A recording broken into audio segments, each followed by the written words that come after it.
Hi, I'm Jess Fields. Welcome to the show. The $295 million contract with MTX Group to conduct contact tracing in Texas has come under scrutiny in recent days as several legislators, as well as a number of grassroots Republican groups, have come out against the contract or have voiced serious concerns. To learn more about where the legislature's pulse is on this, I interviewed 4 different state representatives as well as 1 state senator, all from the Republican caucus, because ultimately the Republican caucus in the Texas legislature, which controls both houses of the legislature, will determine what happens with this contract or what doesn't.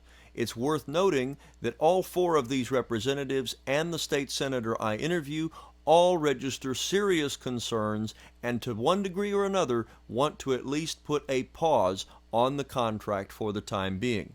These representatives are Cole Hefner, Briscoe Cain, Valoree Swanson, and James White, as well as Senator Bob Hall.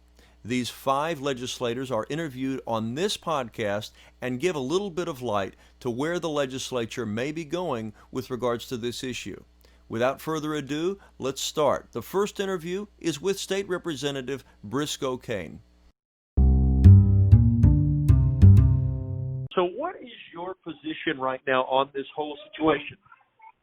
Yeah, look, I'll tell you, before learning about whether this man had a doctorate or not, I was against the contract, and I believe the contract should be rescinded and stopped immediately.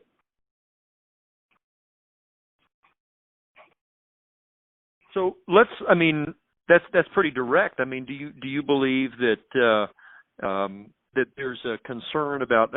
Some would say, well, maybe there's a concern about the cost associated with stopping the contract. Is that something that you have a concern about as well, or is that something that you feel like should not be an issue in this? No, there are plenty of concerns. Some of them, I don't think it's yet time to discuss, but cost is one, and then whether the state should be doing this at this moment is another concern. So do you feel that? I don't think it's incorrect to say, Representative, that Governor Abbott has enjoyed largely fairly unified support from the Republican caucus in both the state House and in the state Senate. This is an issue on which there appears to be some fractures. Do you feel that the governor has handled this correctly? Do you think that the concerns are wider among the membership? What does this say about the governor's relationship with the Republican caucus in the legislature? Mm-hmm. Well, it may be due to my seniority. I expect to be returning as for my 3rd term in January 2021. But so far during this, and there may be plenty of other reasons that there's not a lot of open communication. But for things like this, there really maybe wasn't the input that you might expect, nor were maybe the legislation passed that creates a statute for contact tracing. And so there's concerns there that there's not much legislative oversight over this contract or over a law permitting contact tracing to begin with. So if you're concerned about how the governor's handled this, the governor's office, what do you think he should have done? Should he have called a legislative session? Would that be something you'd support? Well, that presumes that I want something to be done at all, whether a session should have been there.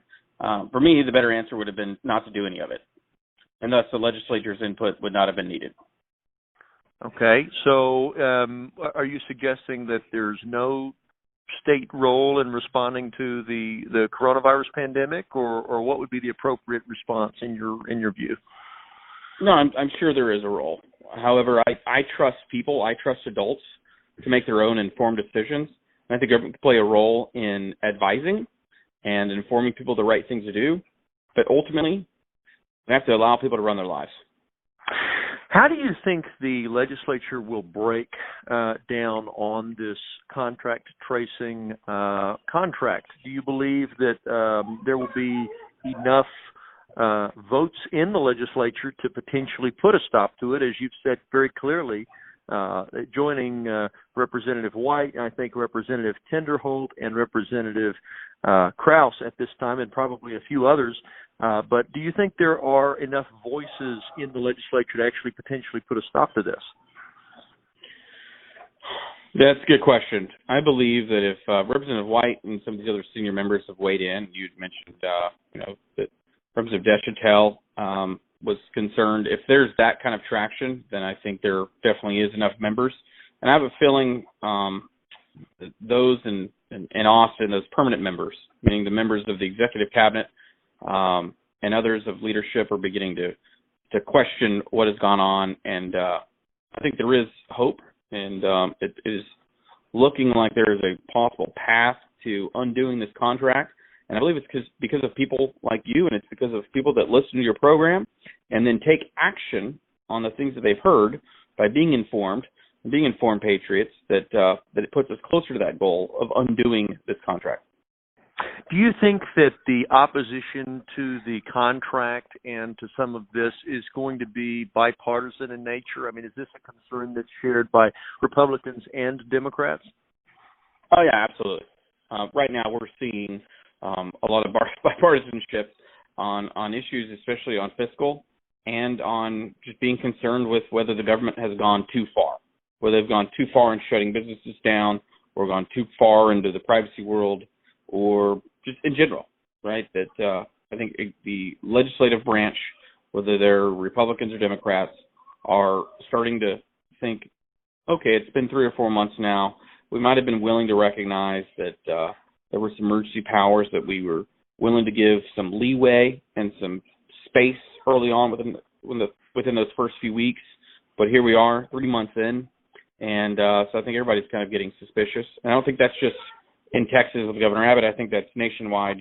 You're seeing state legislators, especially those that are out of session right now, regardless of party, starting to question the continued validity of the actions that are going on in the states.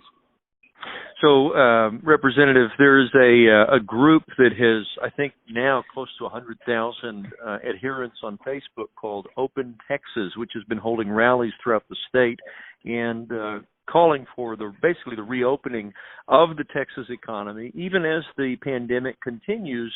It sounds like you would be in support of that group. Do you have any thoughts on that particular group or those kinds of movements among just grassroots individuals in the state? Yeah, well, if you were to follow my Twitter page right now, my pinned tweet says the following: open the economy, close the government. So I hope that summarizes it well. That was Representative Briscoe Cain, and now Representative Valoree Swanson. Representative, we've talked with some other state representatives who, for the first time, have told us, for the first time publicly, have said they want to stop the contract and maybe go back to the drawing board.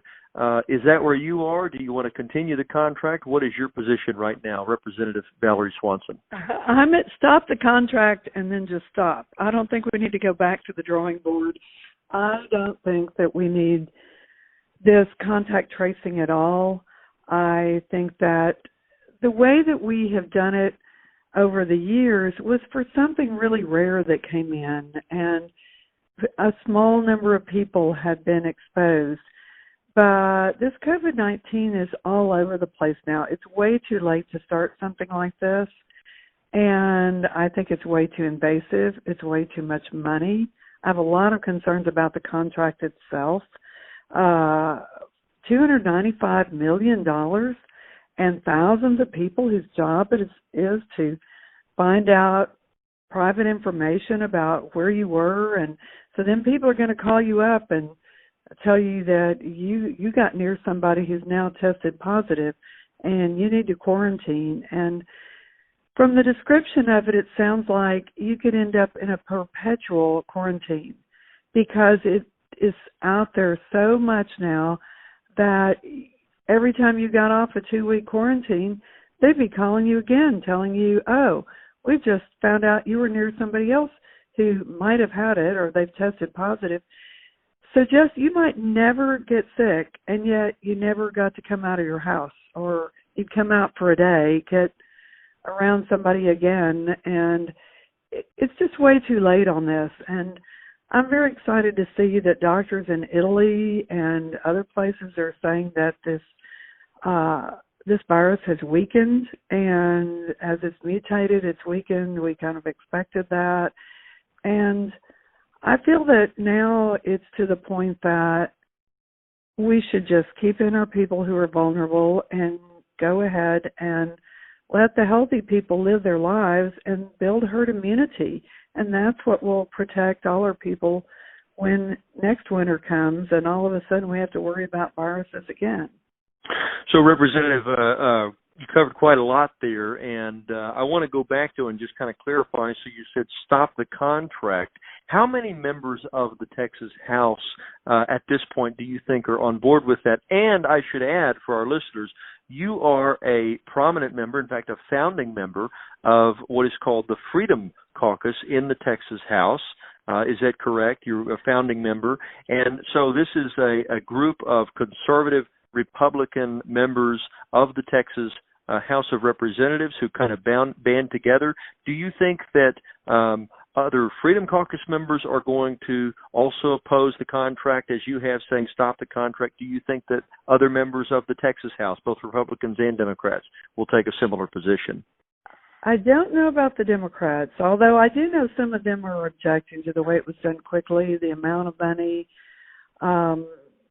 the fact that the legislature and even the lieutenant governor all had no say in it whatsoever. We weren't even really given, we heard, that there was tracing coming, but as far as what company and the amount of money and what would be in the contract, nobody had any input. No one from the legislature, and I include the lieutenant governor there. And that's not right. That's not the way it's supposed to work. And I don't like the contract. It seems quite questionable whether this company is even qualified to do this. And it's too late. It doesn't need to be done. Representative, would you call for a legislative session to deal with the issues surrounding the pandemic? Well, I think we could deal without one if we could just open up Texas and stop the contact tracing without it. So as a follow-up to that, then, you may or may not be aware there's a group on Facebook that it's close to 100,000 people now in it. It's called Open Texas, and this has become kind of a political group, a manifestation of of conservatives who want to reopen the state economy, allow businesses to operate, although the pandemic continues, and they have had rallies around the state. Is that where you are? Do you agree with Open Texas? Do you disagree with Open Texas? How do you feel about that group if you're familiar with it? Jess, I totally agree with the concept of opening up Texas. I have some very real concerns about whether any of this closing down the economy was even constitutional. I know everyone thinks of the U.S. Constitution, but the Texas Constitution is even stronger in protecting people's rights. And many of my friends who are legal experts feel like that none of the shutdown was legal, that it all breaks the Texas Constitution. And I also feel like even if you took away that, it's time to open up. All the exaggerated, way over the top claims of how many people were going to die have all been greatly disproven. It's time to open up, keep our elderly or vulnerable people home longer, and let people get back to work. I found it really interesting when the governor and Governor Cuomo had to admit that it was 60 or 66% of their new cases a couple of weeks back were all people who had been home. They had all been staying home, and they were the ones that got it instead of the people who were out working. I find that very interesting. Well, Representative Valoree Swanson, thank you for your time. Do you have anything else you'd want to say to folks? Keep getting the word out there. Keep making your opinions known, because I do feel like that the pressure helps, and people need to know what's going on, and they need to understand that it is time to open up our economy and give people their freedoms back. And that was Representative Valoree Swanson. Next up, we interviewed Representative Cole Hefner. I wanted to go into this thing everybody's talking about, this MTX Group contract for $295 million to do contact tracing. Some of your fellow representatives, including ones I've interviewed for this same program that you're on, have said that they want to stop the contract. Others maybe don't feel that way. Where do you come down? Do you think it's time to stop the contract? Do you think we should just continue with it? Where are your thoughts? You know, I'm not comfortable with it, Jess, and the way it came about was a little bit of a surprise, and so you know, I don't know that we should be going about it this way. I don't know that that's a proper role for the state to be playing. I'd like to see us kind of take a step back and look into it a little bit further. But just generally speaking, I'm not comfortable with it. So would you like to see the state just kind of halt or stop the contract for the time being, or what? Yeah, I think it would be a good idea to hit a pause button and just kind of take a look at it a little bit more and make sure that some more people that are representative of the people get a chance to look it over. We just need to be careful that we don't give government too many tools to become overly intrusive into our folks' lives. And so I think it's important that we take a look at it. So, Representative, as far as other members of the Texas House and the Senate, as far as Republicans go, do you feel like there is a large group of people that feel the same way as you do, maybe even including Democrats, or what do you think the sense of the legislature is right now? You know, there's a lot going on with the virus and the current rioting and protesting we have. So, but I do believe there's probably a fairly wide concern, and I think it probably crosses party lines, you know, and so to some degree, and so yeah, I would say there's a fair amount of legislators that have some concerns. So, Representative, I mean, how would you grade or assess how Governor Abbott has done on this situation with the contract and handling the coronavirus situation with this contact tracing situation? So, you know, I'm not privy to the conversations that were had leading up to the, inking the contract. I know that there are certain executive responsibilities that take place. And so, I'd have to know more about how it came about and who actually made the decision before I would be able to critique his actions. And I'm not sitting in that chair. So, but it's just something I think, generally speaking, we need to have a little closer look at. And Representative, would you some have called for a legislative session, which only the governor really can call, but the governor can, of course, call the part-time Texas legislature into session anytime. Would you say that's an appropriate step? You know, I think our founders were wise in having a part-time legislature, and I think they were wise in having us in session as little as possible. And so I'm not generally in favor of calling a special session anytime something comes up that we don't like. And so I don't think that a special session would accomplish what needs to be done here. I just think we need to hit pause and step back. And a special session would, if you call legislators in when moods and emotions are running hot and heavy, bad things can happen. And so I'm not comfortable with the legislature coming into a session with emotions and feelings running as hot as they are. So I just think we need to hit the pause button and take a look at it because it's something we're not comfortable with. We've been told that this has been done for decades, and I was not aware of that. But I've also been told that that's more done at the county level. And so we just need to make sure that the rights of our citizens are not violated. You know, we've had a lot of conversations. We've been told very emphatically that it's very voluntary. You don't have to participate. There's no cell phone app. They're not pinging our phones and seeing who we're close to and things like that. But, I just want to know more about how the data is secured and who's going to have control of the data and what are they going to do with it and all those things. It's just a little bit just unnerving. So it's something that we need to, hit pause and take a better look at.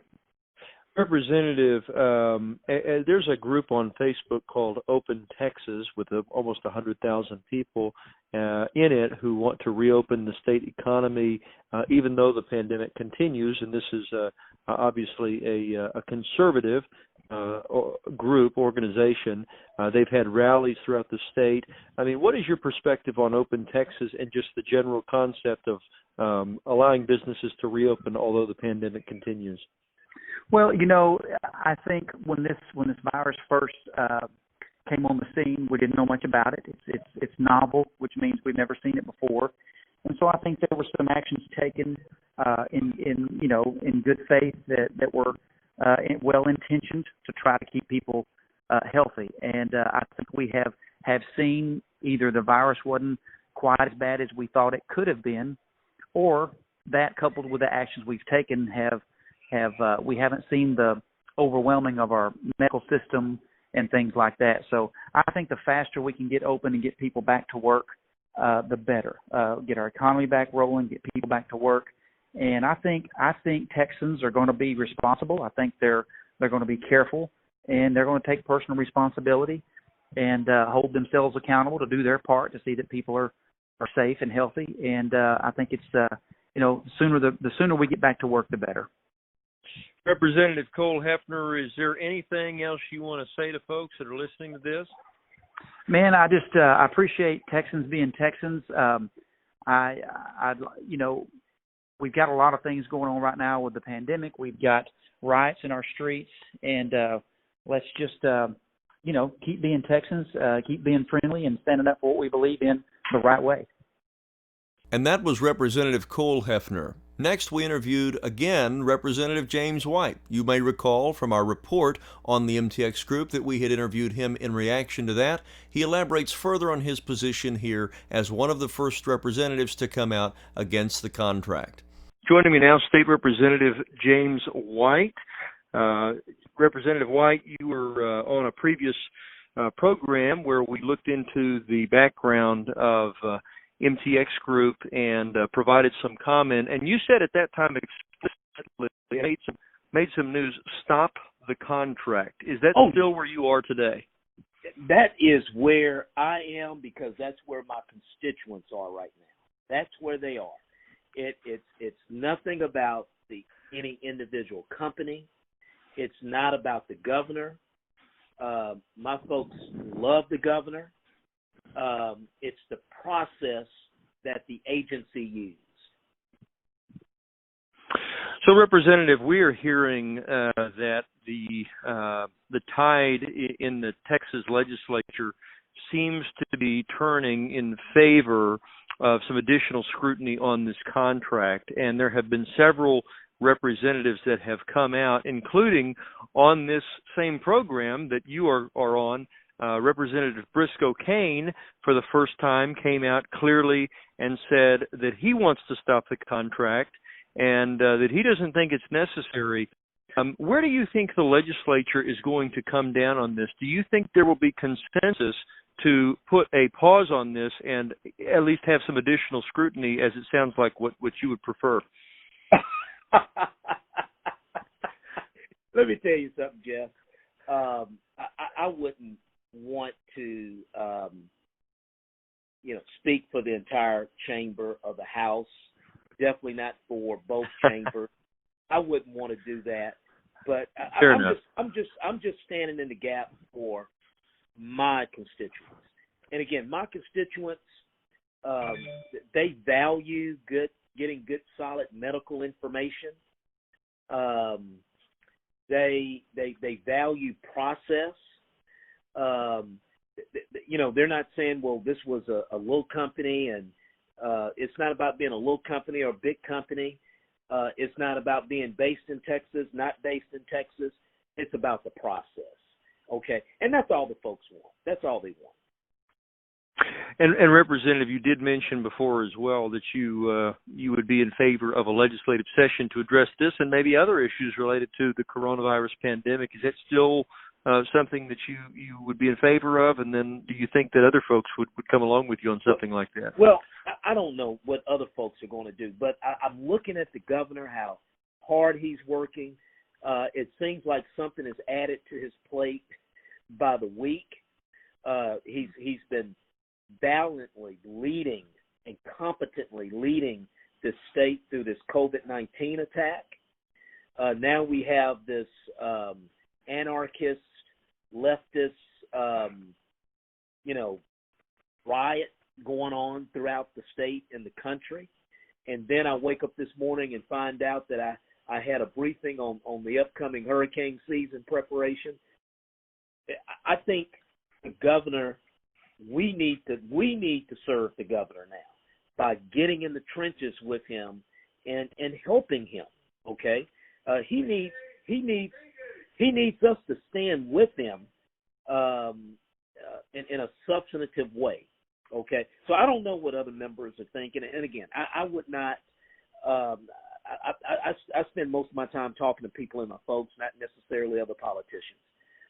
But I look at the governor, and I just feel the weight of the state on the governor's shoulder, and I just think we need to be involved in this a little bit more.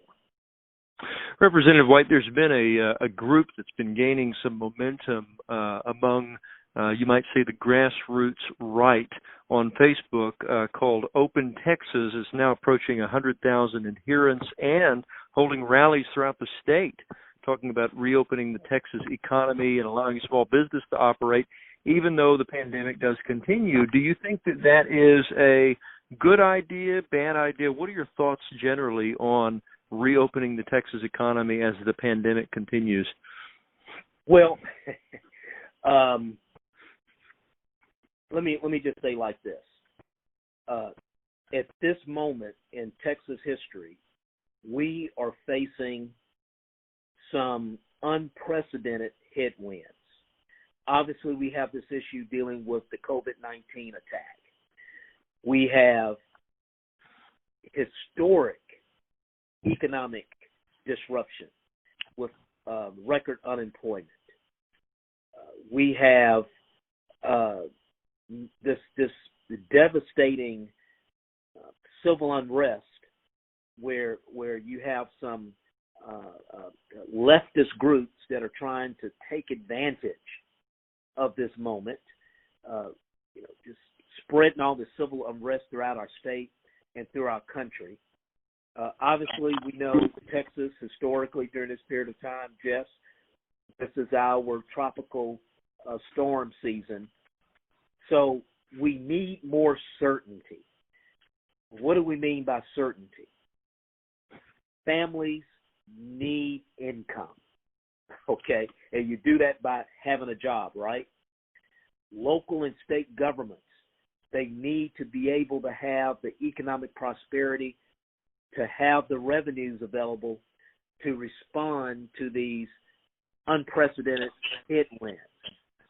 And Texas needs to regain that of growing our local prosperity and having the Texas miracle. So I don't think we have a choice but to safely and responsibly reopen our economy.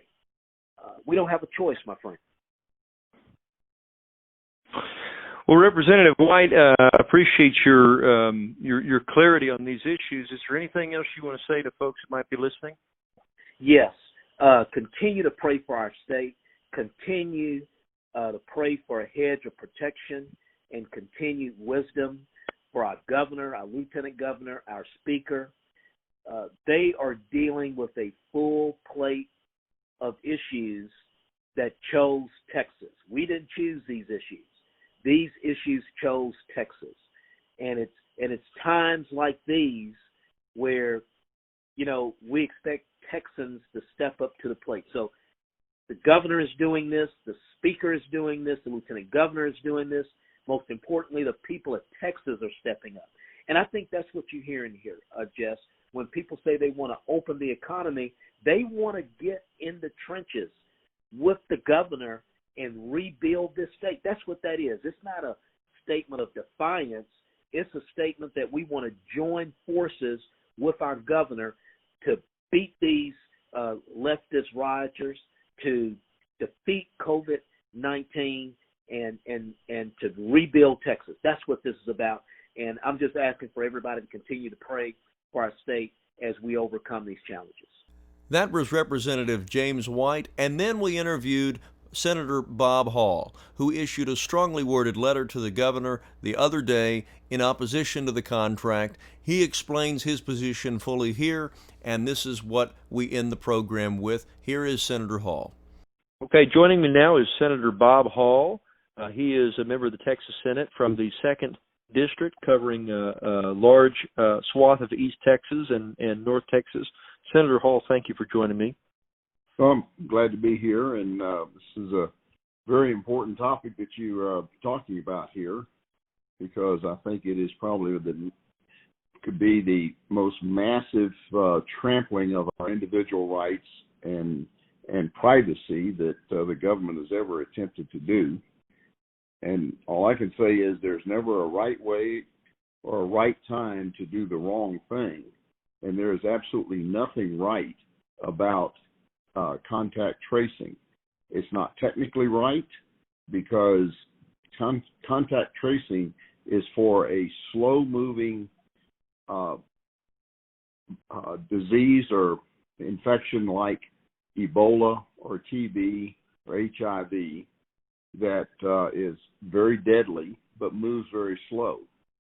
And the Chinese virus is something that is highly contagious, moves very fast, but is not very deadly. I think we're going to find its death rate is comparable to that of the flu. It is not right financially. We're going to spend $300 million on something, at least $300 million. I think that's just opening the way they've written the contract and the way it's set up. I think that $300 million could easily turn into $1 billion in the blink of an eye, but will produce nothing. I've asked the question of those in charge of what do they expect this to reduce the number of deaths by? What's the metric it's going to be measured by? And the answer I got was, we don't know. We don't know that it will. It's just something we want to do. And it's just not morally right, because you're talking about total invasion of people's privacy, of de facto violation of the HIPAA laws, even though they say, well, it's legal to do it because everybody involved is part of the health professionals. Well, you're talking about people revealing where they've been, what they're doing. You're talking about asking businesses to keep logs of who's in their place of business at what time, what table people set out when they're in a restaurant. That is a massive invasion of individual privacy. And then they're also planning to have forced or set up means for people to be isolated. They've said that it's voluntary, but when I ask the question, well, what if people don't volunteer?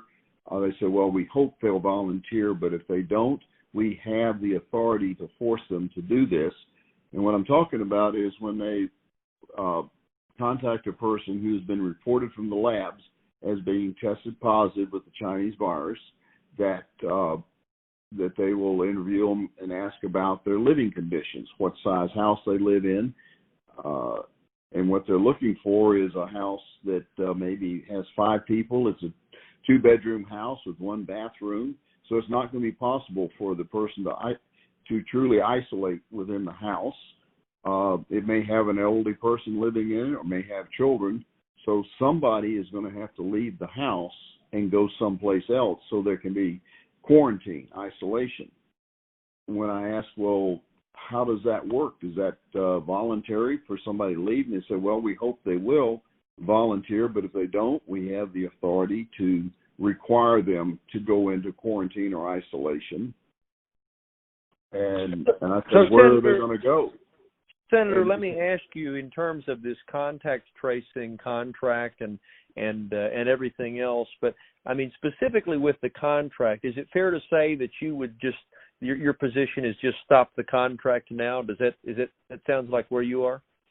Absolutely. It's it is going to be a colossal waste of money, an invasion of individual privacy, and it will do nothing to reduce the spread or deaths as a result of the virus. So, Senator, is it your belief that the governor should call a legislative session, or do you think that's necessary? Or some have called for that, but do you think that would be appropriate or not necessary? I don't think it's necessary. I think the head of Health and Human Services that signed the contract can terminate it. That contract has a clause in it that it can be terminated for the convenience of the government. And I think somebody should wake up to what they're really doing and recognize that contract should be terminated for the good of the people of Texas. And it can be done. We don't need the legislature to go into session to terminate that contract. It can be terminated tomorrow. So, Senator, let me ask you a very blunt question here regarding the governor. Do you grade the governor in a particular way on this? Some of your colleagues in the legislature have suggested that this is not Governor Abbott's doing, and some have been a little bit more critical. Where do you come down? How do you grade Governor Abbott's involvement and actions on the MTX contract? I don't know what steps were taken, how the contract was actually awarded. I have no knowledge of who was involved in it. I know it was a Health and Human Services contract. It was signed by someone from Health and Human Services. So as far as I'm concerned, it's a problem they have created, and they have a history of bad contract performance. We have passed, and since I've been there, we've passed a couple of bills that were specifically introduced because of problems that Health and Human Services had in close to $1 billion worth of contracts that were improperly awarded, improperly managed, just not performing, gross mismanagement by Health and Human Services that requires specific legislation to rein them in. And so as far as I know, it's just another screw-up on the part of Health and Human Services. So, Senator Hall, would you some of what you're saying sounds similar to a group that is on Facebook. I've asked the other of your colleagues on this program about it. It's called Open Texas. There's approximately close to 100,000 people in that group. They've actually held rallies, so it's quite a large political organization now on the right in Texas, calling for businesses to reopen even as the pandemic continues. But where do you come down on that? Are you in support of what Open Texas is doing? Are you aware of that, or do you have a particular opinion one way or the other? Well, I'm very much in favor of opening Texas. I think we have seen what has happened, that we can open Texas up. I think keeping it shut down is causing more damage than it is good. We are finding that the impact of what we're doing is more damaging than what the virus is. The suicide rate's up. I have live in an area that happens to have a number of Southwest pilots in it. And at an event Saturday night, it was pointed out that since the shutdown, 6 Southwest pilots have committed suicide. We had one of our reps from down in the Woodlands reported several weeks ago that while they had 4 deaths from the virus in that area over the weekend, they had 7 suicides. We have a serious problem that we have introduced into our society as a result of shutting down that we're going to have to live with for a long time to come, and I don't think we've yet seen the full impact of it. the shutting down of our hospitals to everyone except for those that might be infected with the virus, which was a very, very, very small percentage of the people, which caused the overwhelming majority of Texans to go without needed medical services. Women could not get breast cancer surgery. Men couldn't get prostate cancer surgery. You couldn't have a malignant carcinoma removed. You couldn't have cataracts removed. And it resulted in a reduction in our hospital capacity because of what the Texas Medical Board did in prohibiting doctors from performing any medical procedure that was not needed to immediately save a life. And a lot of these procedures, like breast cancer surgery, is going to have a huge impact on women downstream as a result of what was done by rogue agencies like the Texas Medical Board and the problems we had with the Texas Pharmacy Board in prohibiting the use of hydroxychloroquine, which now is being shown to be very effective for patients that have the virus when properly administered. But we had a rogue board that was prohibiting its use. We've done a lot of things that we are yet to pay the price for, and it is time to open up and get back to business.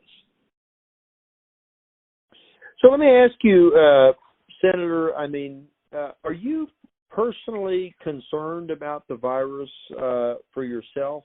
Just out of curiosity, it's obviously something where people can take different personal precautions, perhaps than a public policy prescription. Maybe you might maybe take personal precautions, but then maybe not prescribe that for others as a law. But is this something that you're personally concerned about, or what is your personal feeling about the coronavirus situation? If I were in a nursing home, I would be concerned about it because over half of our deaths have been in nursing homes. It is virtually has not affected anyone under the age of 20, and the 50% in the nursing homes doesn't even include the number that were in nursing homes that were transported to hospitals and then died. So it's even greater than that. We found that it is not spreading and affecting people the way we were led to believe it was. This whole thing started, we were led to believe that it had a 3 to 7% death rate, which it certainly doesn't. Right now today, we've had roughly 1,500 people in Texas die of the virus, and that's unfortunate. Any death is unfortunate. But to put it in perspective, in that same time frame, we have 7,500 people that have died of the flu.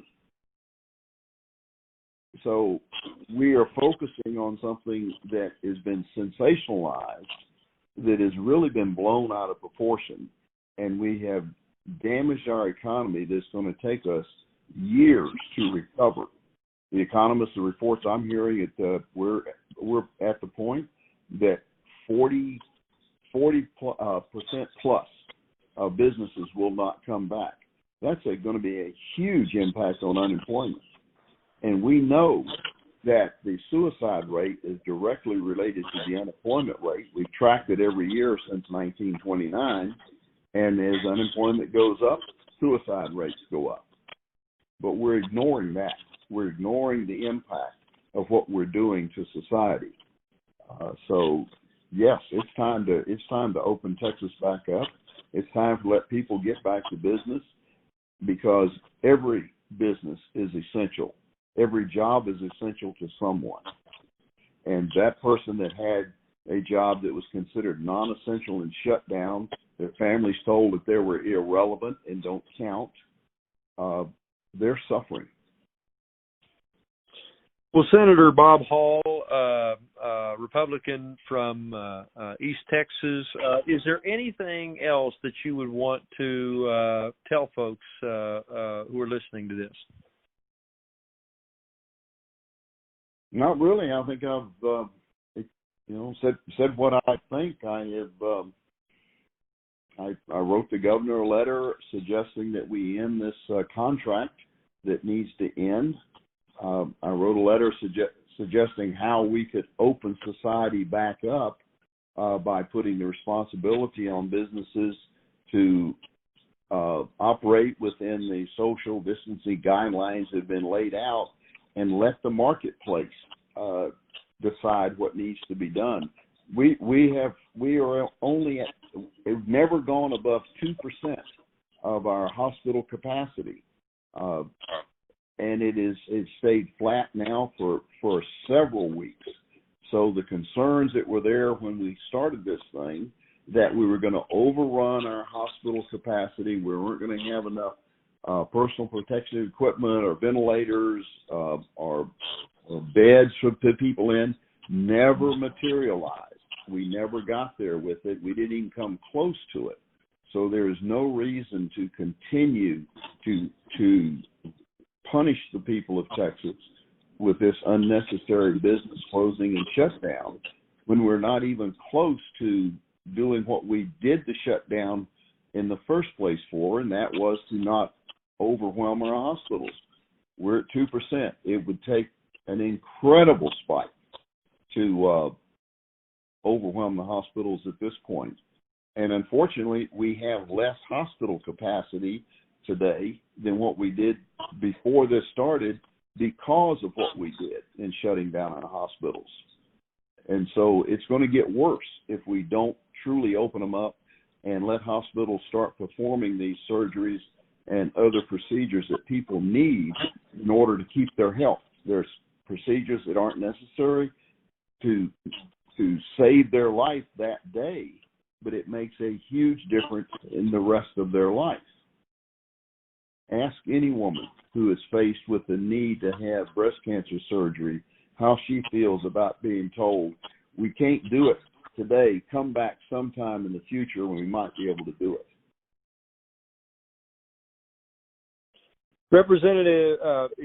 Senator Bob Hall, thank you so much for joining me today and offering your opinions on this situation. Glad to talk with you, and God bless you. God bless Texas. And that was Representatives Cole Hefner, Valoree Swanson, James White, and Briscoe Cain, as well as Senator Bob Hall, all from the Texas legislature, all Republicans who have serious concerns about the $295 million contract that the state has issued to the MTX Group for contact tracing. If you like the program, please subscribe on YouTube or in your favorite podcast app. We're on all of them now. And if you have an idea for a show or for a guest or want to be a guest, please email me at jessfieldsshow@gmail.com. Thanks for listening.